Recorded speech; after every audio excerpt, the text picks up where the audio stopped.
don't think that we are yet there at this stage. Thank you. Can you assure this audience that Ukrainians will be at the table and Europeans will be at the table? Oh, well, you just changed the whole dynamic. Victor, thanks for having us today. I appreciate it. The answer to that last question, just as you framed it, the answer is no. The answer to the earlier part of that question is yes. Of course the Ukrainians are going to be at the table. I mean, it would be foolish to say they wouldn't.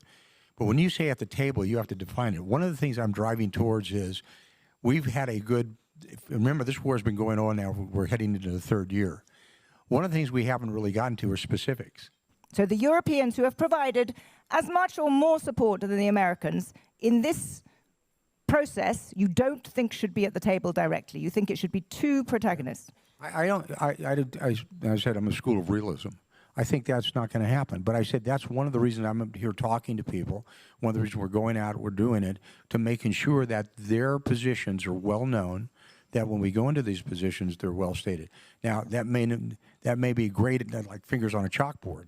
That may grate a little bit, but I'm telling you something that's really quite honest. So if you, part of the problem that we looked at when you looked at Minsk II, there was a lot of people at the table that really had no ability to execute some type of peace process, and it failed miserably. So we're not going to go down that path. I see. Thank you. That's. But our philosophy is not to continue this war to the death of every last Ukrainian. The intent is to stop the carnage, stop the war, make sure it's reasonable, making sure the sovereignty stays intact. But we're going to get to specifics about it. When you say sitting at the table, in all probability, there's really going to be, one of the reasons I'm here is for the input, obviously. But when you sit at the table, there's two protagonists when you look at it, and there's one, hopefully, to be an intermediary. When you look okay, at who are the protagonists and who's the intermediary? Well, I'm saying is it depends. Notice I'm being very diplomatic about it. I got my diplomatic hat, my passport in my pocket. The fact is we're looking at, you can have the Ukrainians, the Russians, and clearly the Americans at the table talking, but we've got to have specifics to get to a point. But I'm driving towards very, very specifics, very, very hard data that we can say this is what it looks like.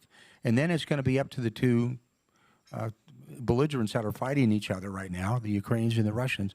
Is this acceptable? But there's no way, nobody would ever exclude, and nobody's even said that. I would challenge anybody in this room or anybody in the audience to say, when have we ever said that the Ukrainians would be excluded from any discussion? It's never been said.